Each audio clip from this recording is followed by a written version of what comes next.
경제통상부에서 가장 그럼 이제 소위 거대 선진 경제권과의 경제 통합이 드디어 본격화됩니다. 배우거나 얻는 것도 좀 있겠지만 아마 잃을 게 굉장히 더 많을 것 같고요. FTA 경제 효과라는 거는 상식적인 수준에서 우리가 보면요. 그러니까 네 가지 효과인데, 그러니까 관세가 철폐되면서 상대국의 관세 철폐, 미국의 관세 철폐가 되니까 우리 수출이 증가하는 거고요.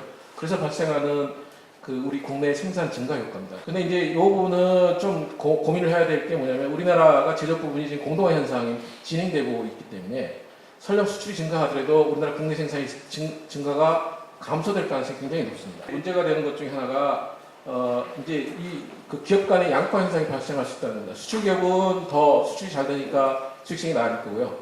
국내 이제 수입업체나 국내 소비를 담당하는 중소기업들이 더 생산이 줄기 때문에 폐업하는 중소기업들이 증가될 가능성은 충분히 있고요.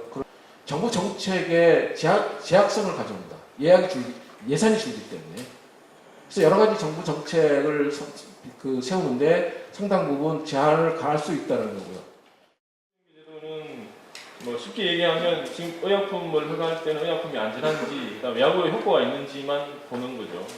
유효성에 관한 자료에 근거해서 다른 사람 의약품 다른 중요한 내용들은 죄나 행정부에다 위임을 해놨습니다.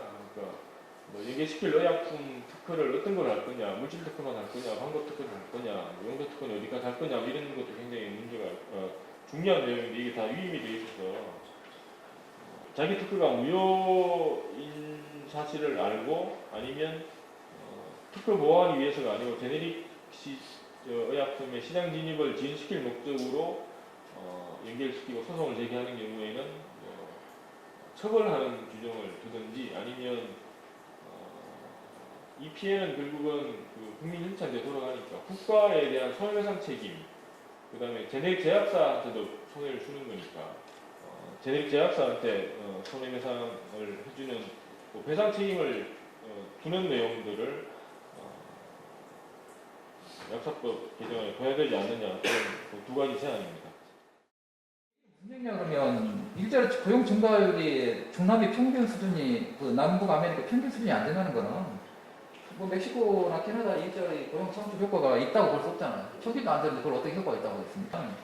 그래서 멕시코, 캐나다 고용 많이 늘었다고 그러는데, 여기 같은 경우는 뭐냐 그러면 인구 증가율이 엄청나게 크지 않습니까? 그러니까 다 나타난 건데, 우리나라는 인구 증가율이 모르겠습니다. 요즘 얼마나 되는지 모르겠지만 1년에 한 1% 되는지 모르겠지만, 캐나다나 멕시코 같은 경우는, 특히 캐나다는 이민자들이 많아서 인구 증가율이 굉장히 높고요. 멕시코도는 이제 배송국이기 때문에 굉장히 높고, 그래서 고용이 많이 늘어도 이게 그 표를 보시면, 오른쪽에 표를 보시면 우리나라는 고용이 14% 정도, 아니야, 취업자가 13% 정도 증가했는데 멕시코는 취업자가 23% 증가했잖아요.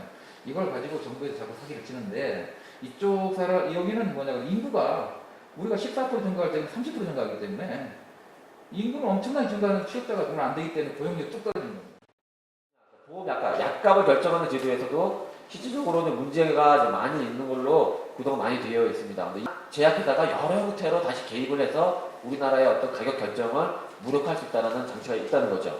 이런 걸 봤을 때 아까 이제 허가 특허 연계 부분들뿐만 아니라 이 의약품 내 약값을 결정하는 장치에 있어서도의 어떤 조항들도 우리가 다시 한번 검증해서 정말 이런 것들이 우리나라의 어떤 접근성, 그다음에 약값 부분들, 우리나라 약제비가 현재도 전체 진료비에서 30% 차지하고 있고, 매년 지금 증가율이 거의 세계에서 5위 안에 들 정도로 큰데, 이런 부분들에 대해서 충분한 검증이 좀 있어야 되지 않을까 생각합니다. 이상입니다.